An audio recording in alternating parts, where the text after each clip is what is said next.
Result तैयार, merit तैयार, document तैयार, फिर भी रिजल्ट जारी नहीं। आखिर ऐसा क्या है जो ईएमआरएस, केवीएस और एनवीएस के लाखों अभ्यर्थियों का इंतजार बढ़ाता जा रहा है?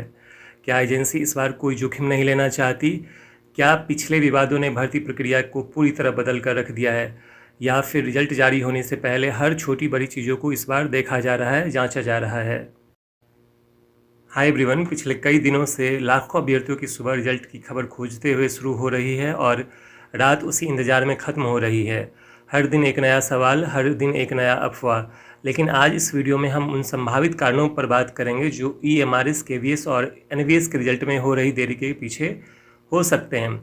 और वीडियो के अंत में मैं आपको एक बात बताऊंगा जिसे समझने के बाद शायद आप इस देरी को एक अलग नज़रिए से देख सकेंगे। इसलिए वीडियो को अंत तक ज़रूर देखें जिससे आपको हम पूरी जानकारी दे सकें। पिछले कुछ समय से हम लोग लगातार देख रहे हैं कि काफ़ी पेपर लीक को लेकर के विवादों में शिक्षा मंत्रालय हो, चाहे सीबीएसई हो या फिर स्टेट गवर्नमेंट हो, हर जगह पर पेपर लीक की घटनाएं लगातार आ रही है। तो इन सारी चीज़ों से दूर होने के लिए या फिर इन सारी चीज़ों से बचने के लिए कि सीबीएसई के रिजल्ट में फिर से कोई एक नया विवाद उत्पन्न ना हो जाए, आप देख चुके होंगे पहले भी क्लास 12th का रिजल्ट अभी आया है हाल फिलहाल में। उसमें ऑन स्क्रीन मार्किंग को लेकर के काफ़ी विवाद हो चुका है। और उसके बाद फिर CUET के एग्ज़ाम में भी आपने देखा होगा कि बहुत सारे अलग अलग तरह के विवाद उत्पन्न हो चुके हैं। फिर बिहार में AEDU का पेपर कैंसिल हो गया, वेस्ट मैनेजमेंट का पेपर कैंसिल हो गया।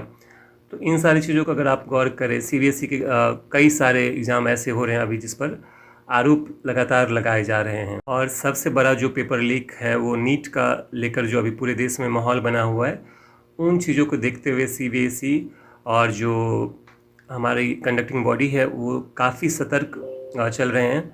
ऐसा नहीं कि रिजल्ट तैयार नहीं है। जो मेरे सोर्स हैं, जो मेरे पहचान के लोग हैं CBSE में, मेरे एक जान पहचान के लोग हैं, उनके थ्रू रिजल्ट पूरी तरह से तैयार है, उसमें कहीं पर भी कोई तरह का दिक्कत नहीं है। लेकिन CBSE इन चीज़ों को लेकर के काफ़ी सतर्क है कि इस बीच में जो अभी हाल फिलहाल में पूरा सोशल मीडिया आप देखे होंगे कि CBSE को लेकर के काफ़ी निगेटिव नैरेटिव चलाया जा रहा है CBSE को लेकर के, तो उन चीज़ों से बच सके और कोई ऐसा विवाद उत्पन्न ना हो जिससे फिर से CBSE का नए प्रॉब्लम में फंस जाए। आप देखे होंगे कुछ समय पहले कि EMRS का जब रिजल्ट जारी हुआ था Tier 1 का, तो उस समय भी कट ऑफ जारी किया गया था अलग अलग सब्जेक्ट वाइज। तो उसमें प्रिंसिपल का कट ऑफ और म्यूज़िक, शायद म्यूज़िक का पेपर था, और कई सारे ऐसे सब्जेक्ट थे जिसमें 0 कट ऑफ चला गया था, जिसको लेकर काफ़ी विवाद हुआ। और उसके बाद आपने देखा होगा कि KVS NVS का जो Tier 1 का रिजल्ट आया था, उसके कट ऑफ को सार्वजनिक नहीं किया गया। हालांकि इसके पीछे आप देखेंगे तो कई सारे जो लोग थे, जो स्टूडेंट्स थे, उन्होंने अलग अलग सब्जेक्ट का कट ऑफ RTI के माध्यम से मंगवाया है, लेकिन CBSE के द्वारा इसके ऊपर में किसी भी तरह का कट ऑफ जारी नहीं किया गया, जिससे फिर से कोई नया एक विवाद उत्पन्न ना हो जाए।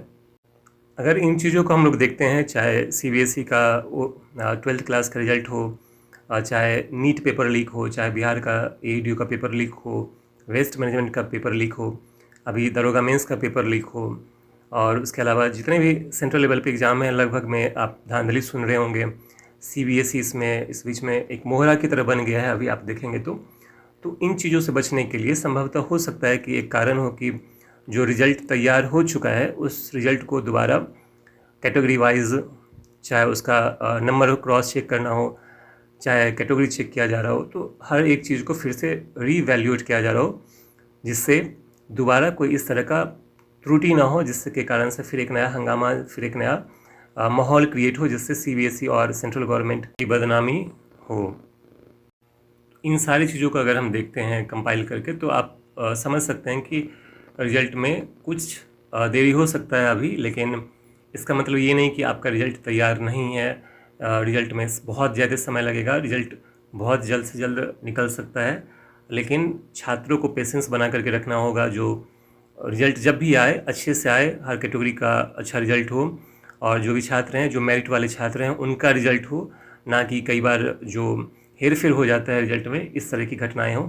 तो अगर 2-4 दिन लेट होने से आपका रिज़ल्ट सही आता है, किसी तरह का दिक्कत ना हो आगे चल करके, तो ये एक बेहतर है कि हम 2-4 दिन वेट कर लें और अपने रिज़ल्ट का इंतज़ार करें, जिससे एक अच्छा रिज़ल्ट आए और सबके सामने में एक पारदर्शिता हो, जिससे सीबीएसई भी अपना इज्जत बचा सके और छात्रों के लिए भी एक सहूलियत हो कि जिससे आगे चल कर के फिर उनको किसी भी तरह के विवादों में या फिर आप कह सकते हैं कि आंदोलन के लिए नहीं फिर आगे बढ़ना पड़े।